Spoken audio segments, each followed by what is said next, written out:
So now, the second movie in our marathon. And as of right now, I'm saying, for the record, this is my favorite vampire movie. But like everything else, it's going to change.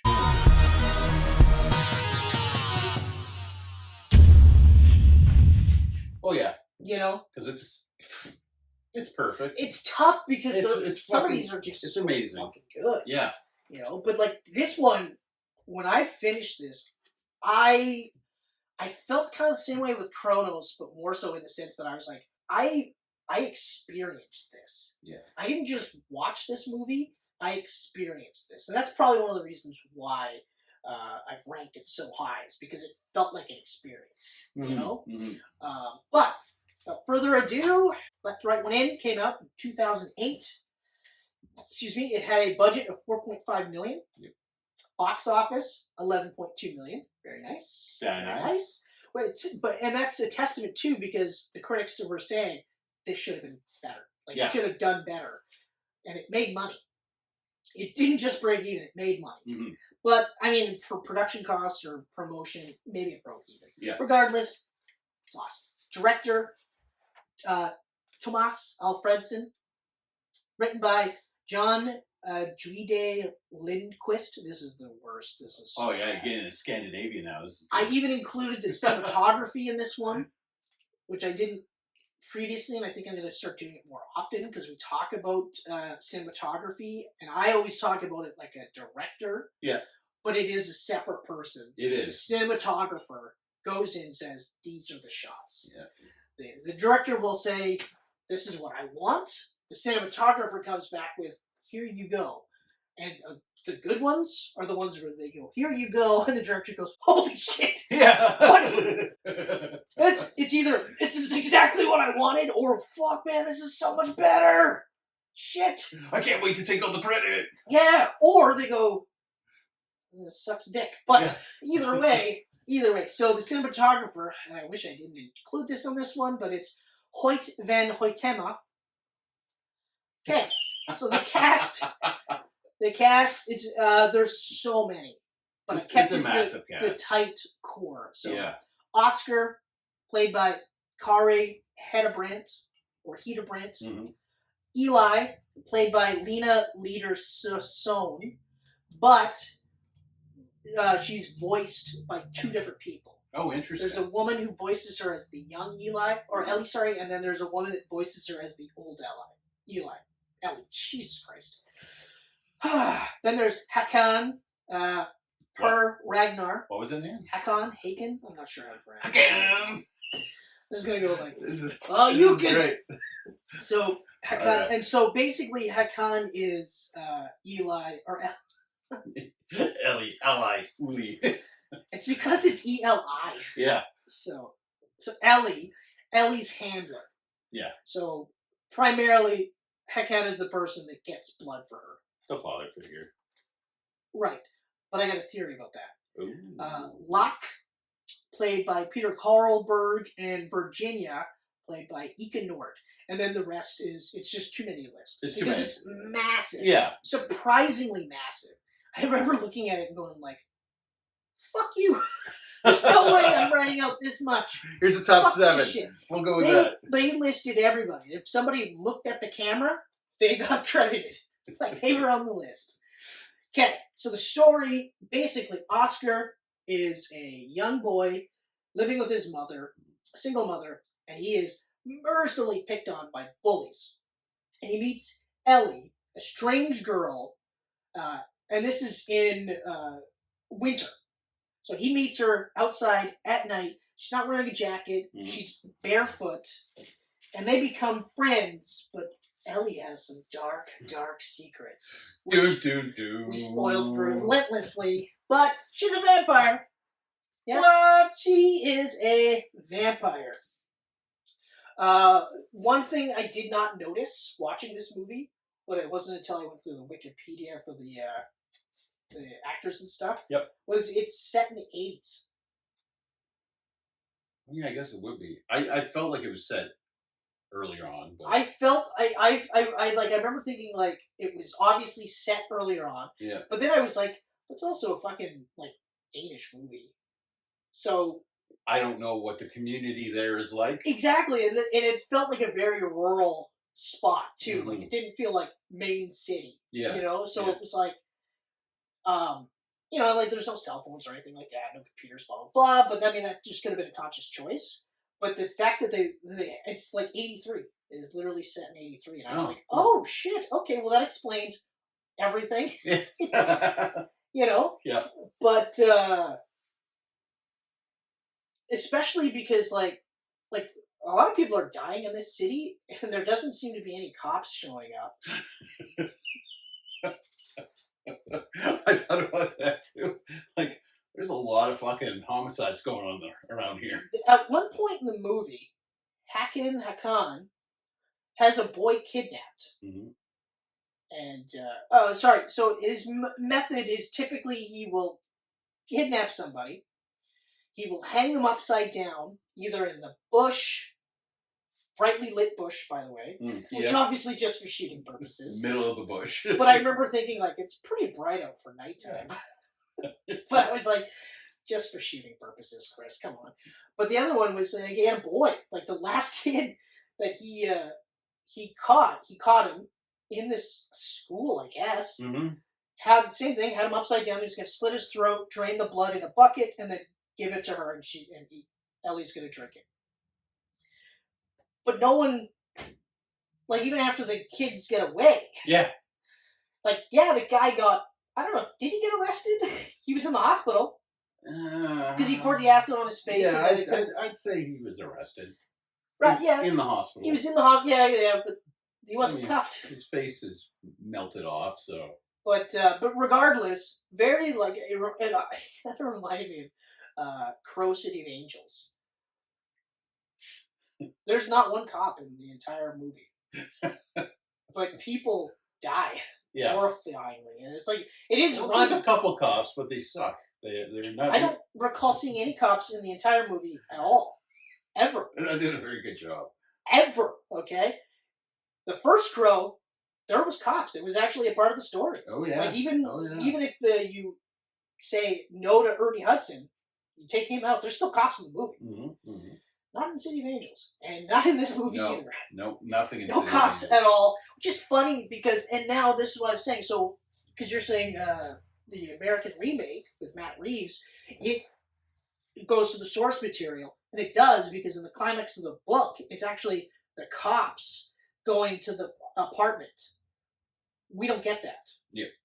And so in the book and in the movie, the cops are the ones that facilitate these two leaving. but yeah. So other than that, this is just one of those hauntingly beautiful movies. Hauntingly beautiful story about adolescent love Mm-hmm. with vampires. With vampires. You know, so getting back to our tried and true ticker tape, like what makes a great movie. You take out the vampire aspects of this. Exactly. Still a great movie. Still an absolutely great movie. Yeah. The climax of the movie obviously changes because the kids don't get murdered horribly. Mm-hmm. Is that scene just magic? I can see, holy shit. But other than that, though, you still have a great story about two people coming together and then living a life. Yeah. Awesome. Just absolutely awesome. I really felt bad for Oscar as a kid. Like, I just... Immediately, too. Holy fuck, that poor kid. Like, that poor fucking kid. But at the same time, and I thought this was really cool, too, because, like, when he finds out she's a vampire, he's not like, cool. He's like, so you just fucking kill people? That's what you do? And she's like, yeah, Mm-hmm. yeah, that's what I do. But, you know, we're very similar. And she recites the first thing you hear in the movie. Yeah. You know, where he's Yep. like, squeal. I want to hear you squeal, pig. She recites that back to him. And she's like, that's the first thing I heard you say. I killed to survive. You want to kill people for revenge. And I was like, oh shit. Oh shit. Oh shit. Yeah. I was like, man, wow. Yeah. That's so good. And it is jarring because the first thing you hear him say is "squeal." I want to hear you squeal. Yeah, you know, this kid's got some problems. You know, and you realize why. Mm-hmm. You know, at no point in time are you just like, "Ooh, this is like the second," because he's fucking bullied. Like, and it's not like, faggot, you fucking loser, blah blah blah. No, it's just like, oh, beat the fuck out of him. And it's not one kid; it's 6. Yeah, it's a fucking gang that decided that Oscar's going to be our fucking target. Yeah. You know? Yeah, this group of kids and then an older brother. Yeah, exactly. Like, fuck. Yeah, fuck. You know, and I like that even just the fact that, like, his relationship with Ellie sparks him to become more confident. Mm-hmm. Because she tells him, she's like, you gotta fight back. You absolutely have to fight back. Yeah. And when he does, it's fucking awesome. Oh, it's so awesome. He fucking cranks the so guy awesome. with the fucking metal like bar. He's gonna fucking kill them. He just goes, yeah. And they show his ears explode. And I was like, oh. And it's just leaking it's his out ear too. Like, oh, that's the worst. You get a little smack in that ear, and you're like, oh shit. Yeah. Oh shit. Yeah. Right? So I was like, fuck, man, that's brutal. But it was awesome. I was like, oh shit. But one of the things that struck me, because, like, obviously we're going to spoil, when we get to the end and he's got her in the trunk and they're on the train and they're going somewhere else. Yep. He strikes me as being where Hakan was at one point. Oh, okay. You figure that he started because young. She says, I'm 12. Yeah. But also I'm not. Yeah. So she implies heavily she's a lot older. But physically she's 12. Mm-hmm. Much like he is, right? And he loves her. And they love each other. And that is beautiful, not forced at all. You knew it was going to happen, but it is gradual, right? Yes. I feel like Hakan originally was in the same boat. Because eventually he gets to an age where he can't romantically can't be in a relationship with a woman who looks 12. You know? Yeah. And regardless of the vampire aspects, you're not strolling down the street making out with a 12-year-old girl when you're 40. Yeah. You know? And I feel like most normal men, like for me personally, I would say, I would get to a point where, like, I'm like 18, 19. And yeah, I love her, but I can't, like, romantically, I'm like, I can't. You know? Like, it has nothing to do with the fact that you're always fucking ice cold. You know? And sometimes... You're too damn cold, woman. Sometimes you stink. I thought about that. She's got to really smell. Well, he said it. Yeah. He said, and then of course, like, you realize, well, now she's like getting, like, she's cleaning herself. Like, so she's bathing regularly. She's trying to, like, hey, look, I don't smell weird, right? Yeah. And I'm wearing shoes, right? So I'm not fucking. I like you. I'm not weird, but I am, and we'll find out. But yeah, and there's nothing that suggests that. It, like you said, the father figure stuff. That very much suggests father figure. Oh, yeah. Right? But I couldn't shake it. I could not, and especially when he died, you know, I was like, huh. And it would make sense that she would, like, if Adrian had to consume blood to survive. Mm-hmm. At this stage in the game, you're going to go, well, I guess we're going to get you blood. Yep. Because you love her, right? Yep. I would do the same. Mm-hmm. It wouldn't be like, I can't fucking, yep. You know, because everything else is still the same. She just eats differently now, right? So you would do it. And I think that's eventually what happens is that they age out of the role of lover. Because, like, do you think... Because she clearly loved him when she went to see him at the hospital. And he clearly loved her. Yeah. So you're probably right. If they've been together that long, right? Because it started off as romantic and to the point where it's like, okay, well, Because like when they're on the train, she has to eat. Yeah. So Oscar is going to have to do something to get her to eat, right? Mm-hmm. And it might even just be something as simple as like animal blood for now, but once they get to a city where they can actually, Yeah. But and eventually he just gets older and goes, I'll just be your handler. But then eventually he dies. Yeah. And then someone else takes the place, or she dies, or whatever the case may be, right? Because there's no hint at all that she's going to make him a vampire.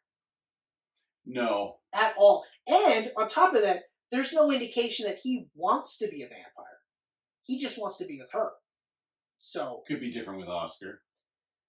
Sorry, I mean with Oscar. I'm saying with Oscar. Right now. Right, but where the story ends, there's no indication that he wants to be a vampire. Like, even after that whole big spat where he's like, so you just kill people, right? Yeah. When he comes back, he's not like, cool.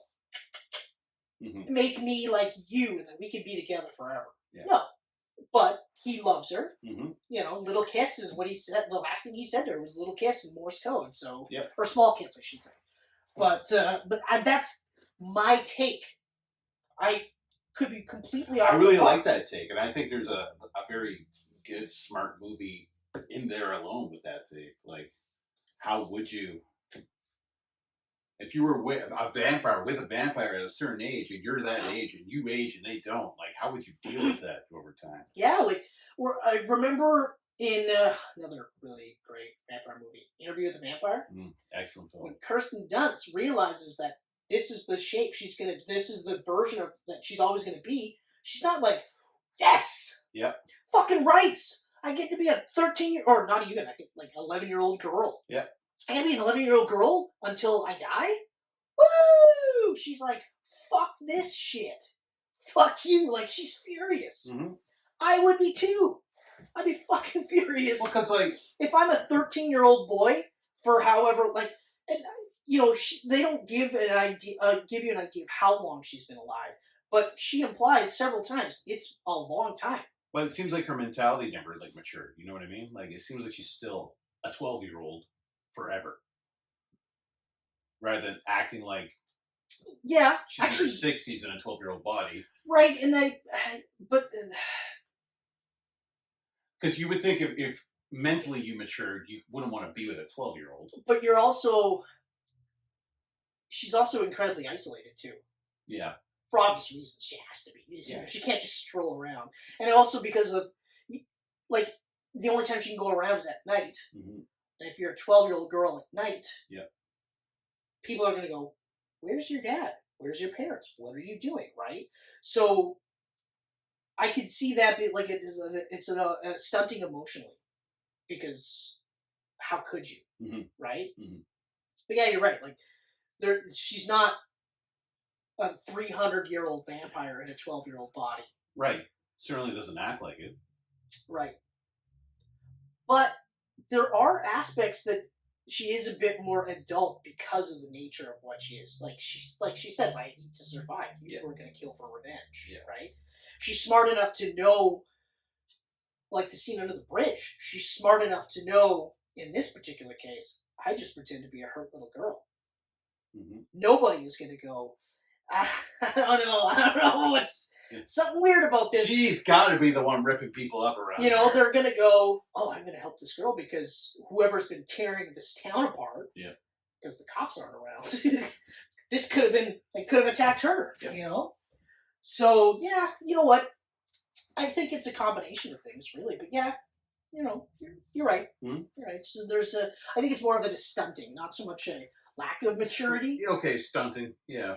Because there's certain things that she said and did that only someone that's been around longer than a 12-year-old would have been would know to do these things, right? Right. But at the same time, emotionally, she's stunted because of the nature of her existence. So yeah, I mean, it all works. It all works. It's not wrong by any means. Why, thank you. I'm glad it's right. The acid was genius. Oh, yeah. And gross. Oh yeah, it was funny. Yeah. It didn't look CG like Two-Face in Dark Knight. Like No. it looked like a real melted face. Yeah. But I was like, that's fucking genius. Yeah. You know, but also crazy that he had it on him all the time. Anytime he was out on his hunts, he was like, got the acid just in case. That's so fucked up.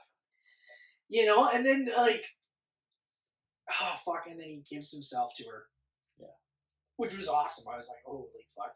And that was like, isn't it crazy? Like you wonder why she's out in bare feet, right? Mm-hmm. And you see her climbing walls, you're like, well, that's why. Because she's a fucking ninja. That's exactly why she's barefoot, because it's more traction. Yeah. You know?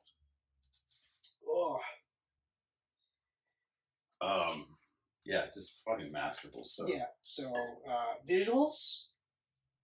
I love the whole aesthetic, and we've talked about this plenty of time. Anytime there's movies in snow, it's the Canadian in me. I love it's it. something about blood being splattered on white snow. It's so, and maybe that's another reason why I do like 30 Days of Night. It's just like such a stark contrast. it really is. It really is. You know, I but love then horror in snow. when the bodies are cleaned up, you're like, how the fuck did you clean blood out of snow, you fucking magician?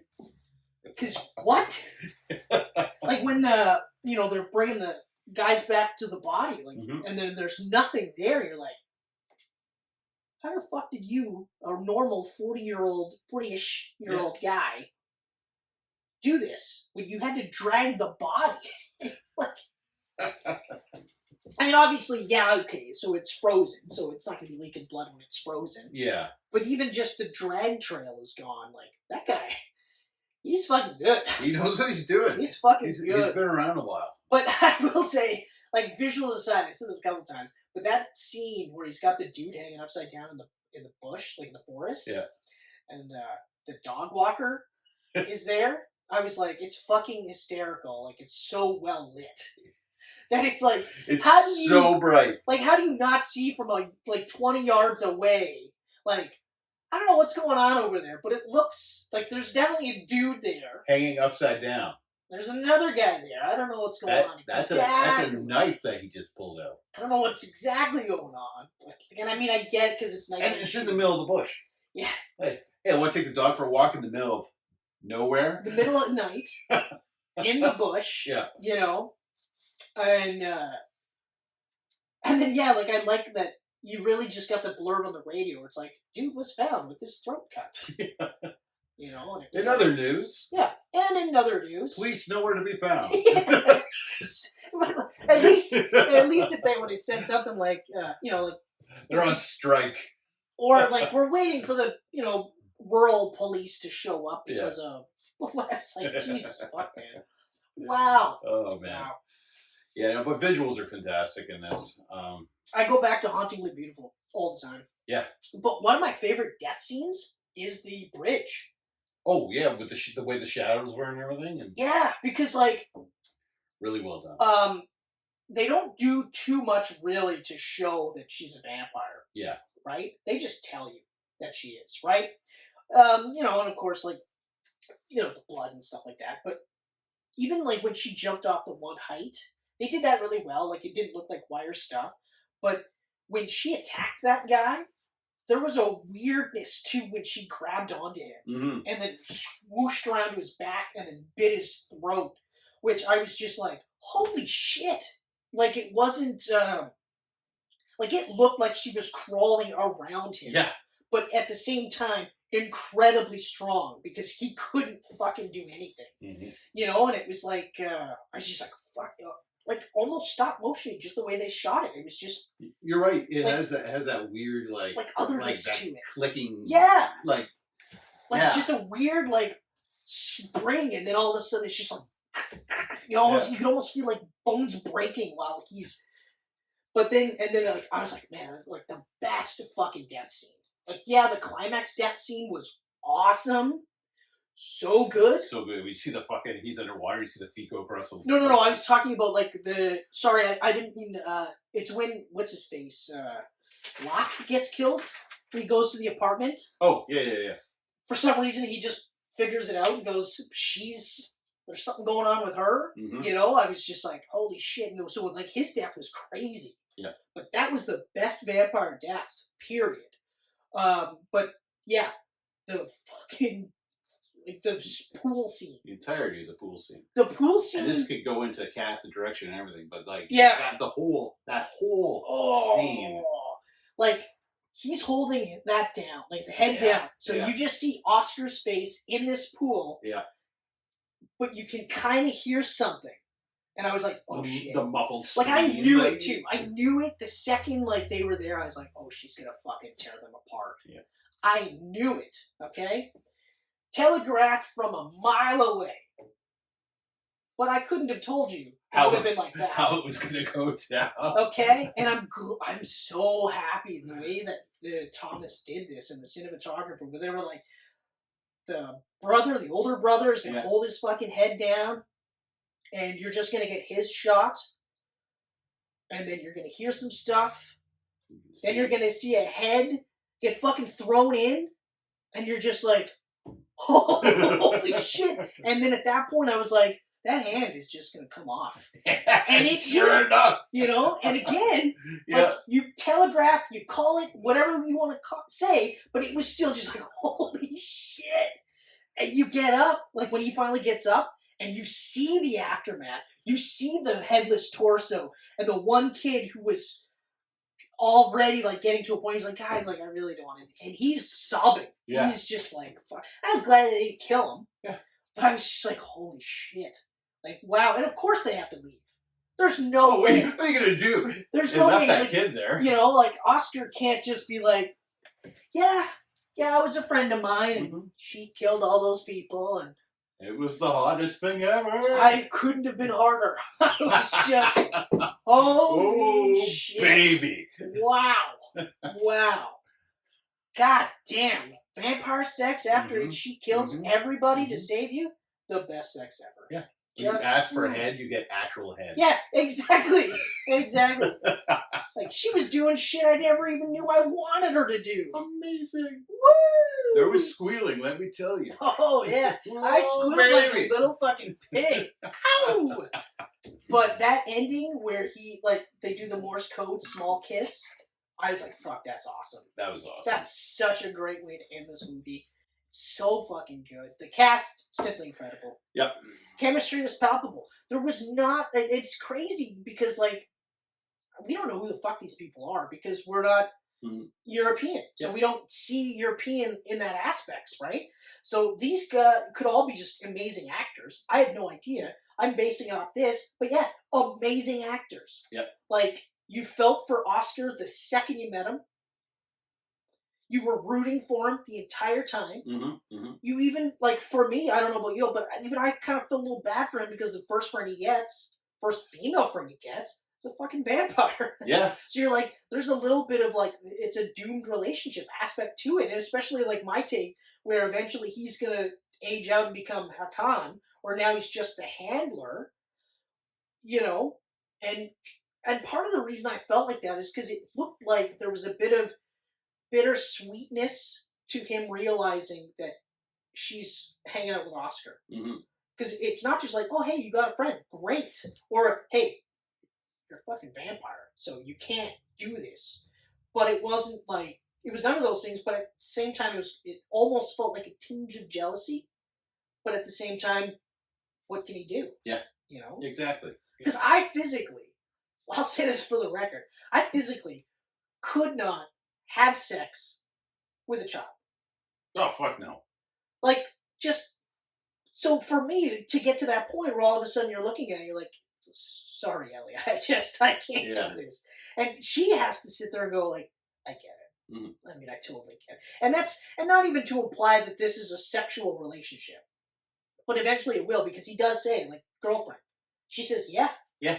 They have the blood kiss, which I thought was weirdly fitting. Yeah. You know? But, oh, fuck, the chemistry was so good. And the direction? I don't have a single complaint. No, I mean, what? There's nothing to complain about. It's such a fucking amazing Everything movie. is so good in it. It's so fucking... My overall? Masterpiece. That's right. And, like, and Americanizing it, okay, fine. Like, but even from what I read, like it's still like a rural Texas town. Yep. So it's not New York. No, it's a little rural neighborhood. You know? Everything, like, visually, it's almost dead on to this film. Yeah, It- yeah. it's And then, of really course, damn and close. then it's Matt Reeves. Like, Yeah. I can't think of a Matt Reeves movie that I watched that wasn't good. So, guys, basically foreign takes on vampire movies. That was the idea behind this. Not necessarily the best, but just foreign takes on vampire movies. Yeah. So, as always, thank you so much for joining us. We really appreciate it. Love each and every one of you. Oh, and before I forget, because this happened to me recently, and this is actually 2 times this happened to me. So this is sort of cautionary tale, okay? So I watch a YouTuber by the, I can't remember his name, but it's called Comic Tropes, Okay. okay? Great fucking comic tropes, like us, very positive, but very even-handed, right? Mm-hmm. So the channel's great. I love it. I think he does a really good job. He's the reason why I started reading Cerberus. Ah, okay. Because he did an expose on it. And he said flat out, like, you know, it becomes hard to read because of Dave Sims' horrible mentality that ends up bleeding into the book. But it's because it's hard to separate, right? Right. But anyway, I commented on one of them, right? I got a message from him. Hey, you won a prize. Oh. Yeah, you won a prize. So message me on Telegram. Yeah. And we can go over this, right? So I download Telegram. I message him on Telegram. And I say, hey, you said I won the prize. What's the prize? And they go, like, screenshot the caption, right? So I do that. Yeah. Screenshot the caption. Yeah. He goes, congratulations. You won a prize. And it's a MacBook Pro. And a PS5. Free. Wow, that's amazing. Yeah. Thank you so much. All I need is your name, your mailing address. Here you go. And all you have to do, after I do that, he goes, and all you have to do is, he sends a screenshot of shipping prices. So all I had to do was pay the shipping. Wow. Right? And I could pick the shipping. So if I didn't want it express, right? Yeah. If I didn't want to pay $300 for the express shipping, I could pay $180 for the 3 to 5 to 7 business days or whatever, okay. right? Okay. So I'm going, I can't afford any of these. So I message him. I go, hey, look, I really appreciate you picking me to win. I can't afford any of these. So just go to the next person on this list. At this point, I'm not thinking this is a scam. Yeah. I should have. Yeah. Okay? Yeah. But I didn't at this point. So I just said, hey, look, yeah, I appreciate it, blah, blah, blah. Go to the next person on the list. You know, maybe they'll be able to, whatever, right? Leave it. Fucking 4 days later, messaged me through Telegram. Hey, you won. And I said, yeah, we already went through this. I can't afford any of the shipping charges. Yeah. So just go to the next guy on the list. Now I'm like, what? Weird. This is weird, right? Day goes later. Full day. Well, how much were you able to get? Yeah, exactly. So now I'm going, I should have did this in the first place. Mm-hmm. I looked at the contact information on YouTube for Comic Tropes. Yeah. And it's Twitter and it's Facebook. Nothing else. Yeah. So I messaged him on Facebook. Hey man, when I got a message that I won a prize, do you reach out to people via Telegram? He immediately goes, we don't do giveaways. We don't do any prizes or anything. And I've watched a lot of his videos. Yeah. I've never once seen him say, hey, and he announced the winner of this prize or whatever, or this draw or whatever. No. But okay, fine. So he goes, no. I go, thank you for clarifying, and I leave it, right? So, fine, no big deal, no harm, no foul. I mean, if I gave the guy money, that's on me. Yeah. Okay? Yeah. Like, fuck it, that's on me. So I'm actually really glad that I didn't shell out $300 No shit. of money I didn't have. You know, because at the time, like, yes, the prize itself, I was like, oh, wow, that's surprisingly generous considering it's a MacBook Pro and a PS5. Right. It's not pick one. Yeah. It's, these are yours. You get both right? of them. And I remember just being like, I was like, oh, I mean, I guess, yeah, it makes sense that I would pay the shipping because that costs a lot of shit.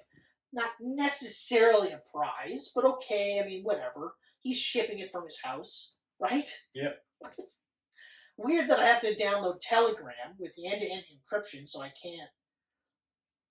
Like, I mean, I could screenshot, obviously. Yeah. But I can't just be like, these are all the, you know, because on his end it's gone, right? Yeah. It's not, you can't trace it. It's like WhatsApp. But I'm glad that I actually reached out and said, hey, man, do you do this? Right? So now, getting back to second time, I commented on, I guess my YouTube is stupid. I watch guys that eat lots.